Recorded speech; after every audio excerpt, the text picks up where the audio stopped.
Can you feel it? Speed, adrenaline, power. Rolling with the thunder. It's time for Thunder Talk. Brought to you by Jailhouse Saloon on Wild Country 99. Now, here's your host, Dan Bailey. Well, this weekend, the green, the white, and the checkered flags will be flying once again at Mississippi Thunder Speedway with the 2017 Fall Festival. So we sure hope that you will come out and join us for one last gasp of dirt track fun at Mississippi Thunder Speedway. And speaking of one last gasp of dirt track fun, my guest this week on Thunder Talk is a gentleman who has made the decision to hang up the helmet after the 2017 Fall Festival. Joining me on Thunder Talk is local superstar Danny Hanson. Danny, welcome to Thunder Talk. Thanks, Dan.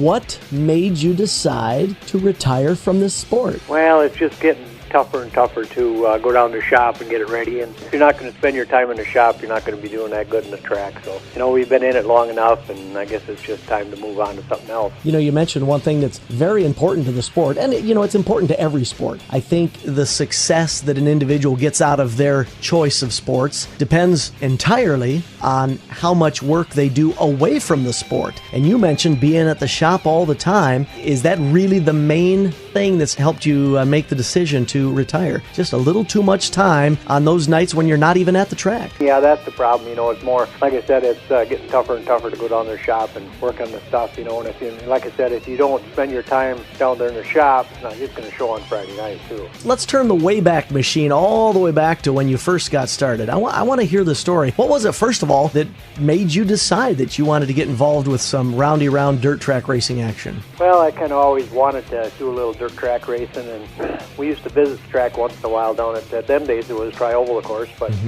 my brother started racing actually in pure stock class down there and offered me to come down and pit for him one night and offered me to drive in a feature, and done pretty well. So then I was out looking for a car and started in 1998, started a half season in a pure stock. 1998, that's almost 20 years ago, right? Yeah.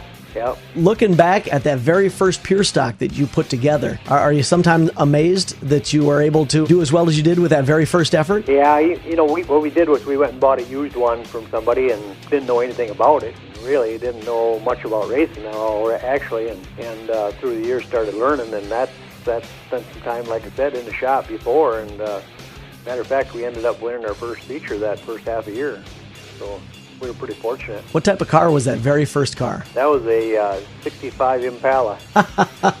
Wow. Should have wrecked it, maybe. So you've been at this 20 years now, and I can tell just in your voice how much fun you had getting started. Those initial years, you're bitten with the bug, and you just can't get enough of it. Is it still that way when you get to the track, whether it's a Friday night, Saturday night, Sunday night, Thursday night, whatever night it is it still as much fun? Just the racing itself? Oh, yeah, the racing itself is just as much fun. It sure is. I mean, getting up to Friday night or Saturday night when you're going to go racing, that's probably not so much fun anymore. But once it's, even if we're not going to go racing, you think about, well, man, I should be over there. It'd be kind of nice. They're going to be dropping the green flag here pretty soon, and here we sit, not there. But when we do go, when we're there, it's just as much fun as it was 20 years ago, yeah. So 20 years behind the wheel. Let's talk about some highlights here. When you look back through your career as a race car driver, what are the highlights that come to your mind? Well, we've got a lot of highlights. And I used to tell Kathy, I said, when we would go to the track and stuff, when we first started,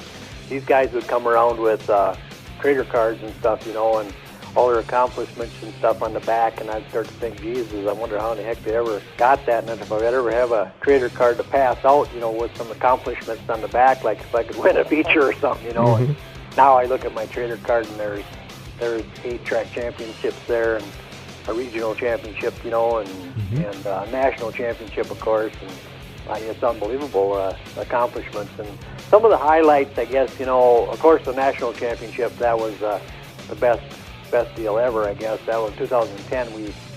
We were a national champion, and then we've got 8 track championships to go with that. And one of the other highlights is winning the first street stock summer nationals at Fountain City. That was pretty good highlight. Have you kept track through the years, number of race wins? Can you give us a number? Yeah, it's around 145 to 150. Wow. And is that just features, or is that features and heats? That's just feature wins, yeah. 145 to 150 features alone.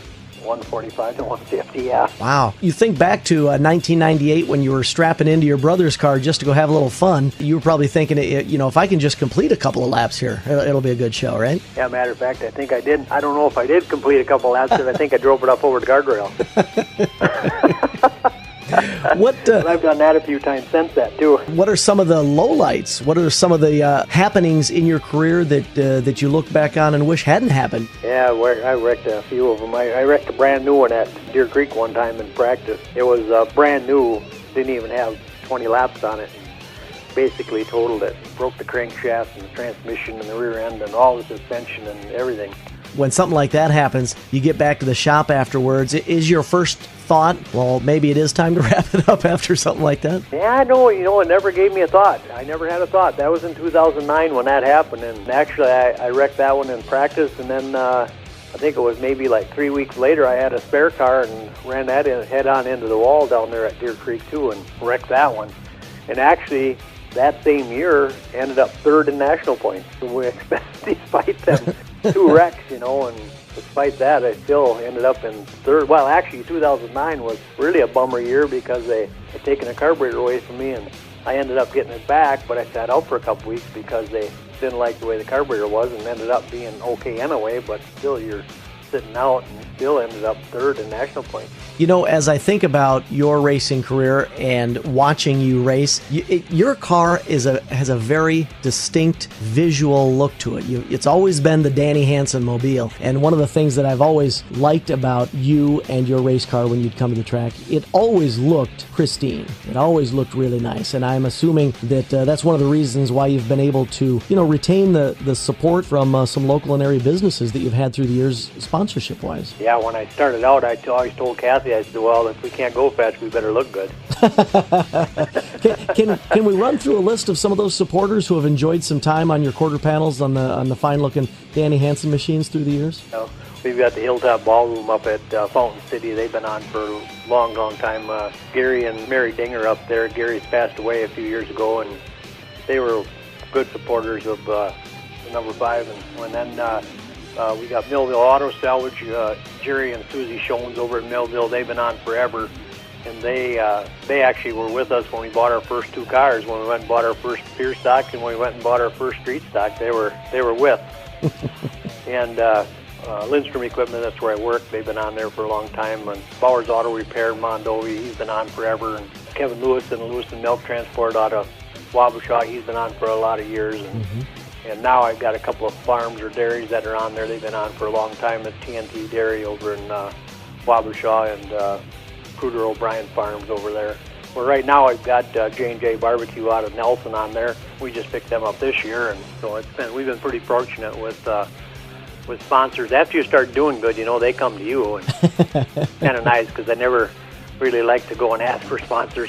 The hardest part of racing, I think. It is. Now, we've talked about sponsors, but those of us in the sport know that just as, or maybe even more important, are the individuals who are helping you out, whether it's at the track, or whether it's at home, or whether it's family members. Right. I know you've mentioned your wife already several times. I'll run through a list of... She's down in the shop. If I'm in the shop, she's in the shop, and she's had a lot to do with the racing. And, through the years, we've had different pit guys, and most of the time we keep the same guys. Perry Thompson, he started with us at the beginning and had been with us all the way up until 2010, I believe, is when he decided he wanted to do other things. And Ernie Kramer out of Rochester, and then I don't know if you know a guy by the name of Ryan Henderson, but Ryan Henderson, his dad came to me here in 2011, I think, and asked me if I would help him with their street stock, and we got to be real good friends then, and so I helped him, and those guys have been helping me too, and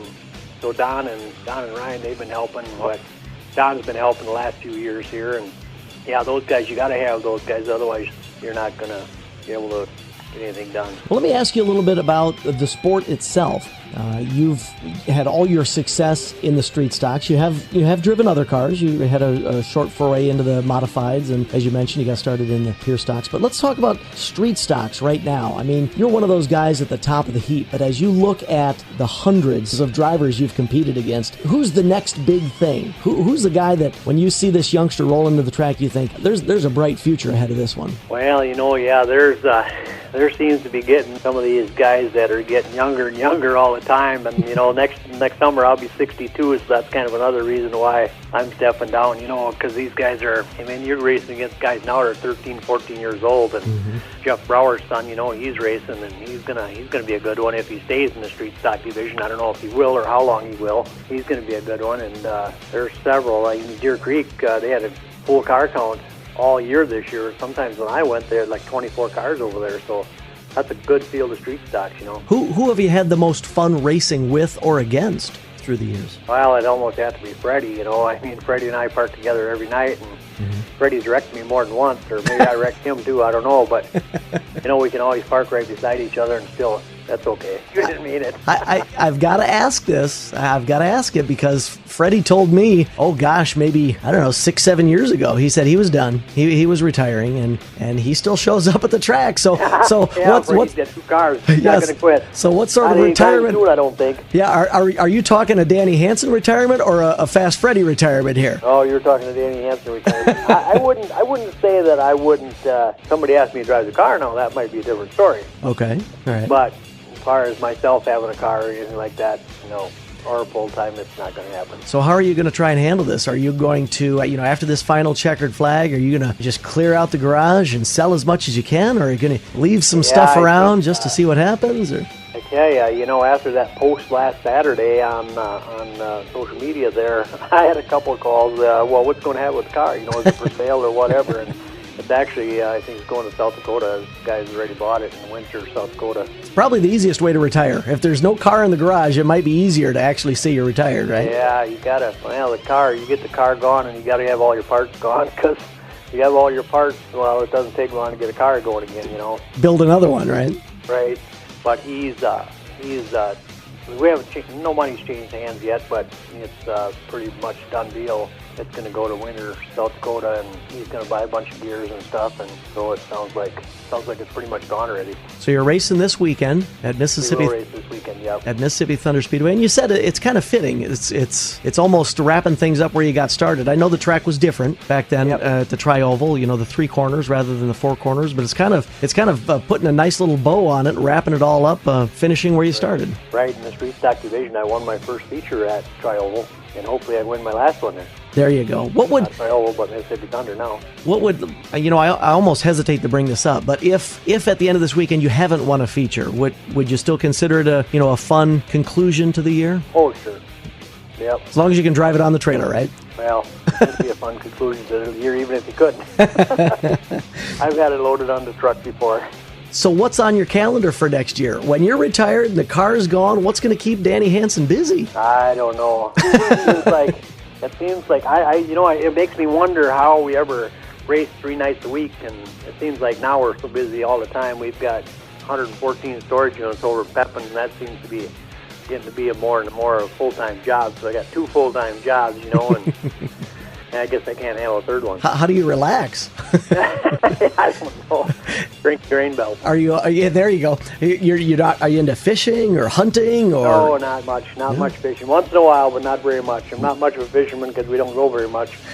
Who knows? Maybe. We'll still go to the races though. There you go. We'll see you. Miss everybody too much. Well, I tell you what, Danny, it's been a pleasure chatting with you for Thunder Talk, but it's even been more fun watching you race through the years. I know that a lot of folks have become Danny Hanson fans through the years, and I know that one of the things they enjoy seeing is that you always give it 100%. You always seem to have a smile on your face. You always seem to be one of the good guys out there. So for all those folks who have enjoyed the years watching you, I just on their behalf, I'll say thanks for letting us join you for this ride. It's been a fun 20 years. Yeah, I want to thank you and thank all the fans. I mean, without the tracks and the promoters and workers and stuff, you won't have a place to race. And it's sometimes they don't get the credit that they should get. And all the fans, I mean, that's a good thing too. I mean, we got a lot of fans. over the years, I don't think I've ever been booed. I mean, we won a lot of races, and I don't really ever remember getting booed from anybody, and we sure appreciate that. And hopefully we'll put on a show for everybody. Hey, I got to tell you, my daughter wears her Danny Hanson shirts with pride. Every time she pulls one out, she's like, hey, it's a Danny Hanson shirt. That's good. Yeah, I know somebody on one of my comments said that there'll always be a number 5 or Danny Hanson shirt in the grandstand. Yep, that's for sure. Well, Danny, again, I appreciate you joining us this week on Thunder Talk, and best of luck for this one final foray headed towards maybe victory lane at Mississippi Thunder Speedway this weekend. Thanks, Dan. Hey, don't forget, you can also follow all of my social media efforts. On Twitter, my account is at Dan Bailey MTS. I try to keep the race fans up to date with live results, especially event winners. Again, follow my Twitter account. That's at Dan Bailey MTS, at Dan Bailey MTS. That was Thunder Talk with Dan Bailey, brought to you by Jailhouse Saloon. Listen to Live Trackside every Friday on AM 1380 KG Country, and don't forget to vote for the Driver of the Week on the Mississippi Thunder Speedway's Facebook page. Thunder Talk with Dan Bailey, brought to you by Jailhouse Saloon and Wild Country 99.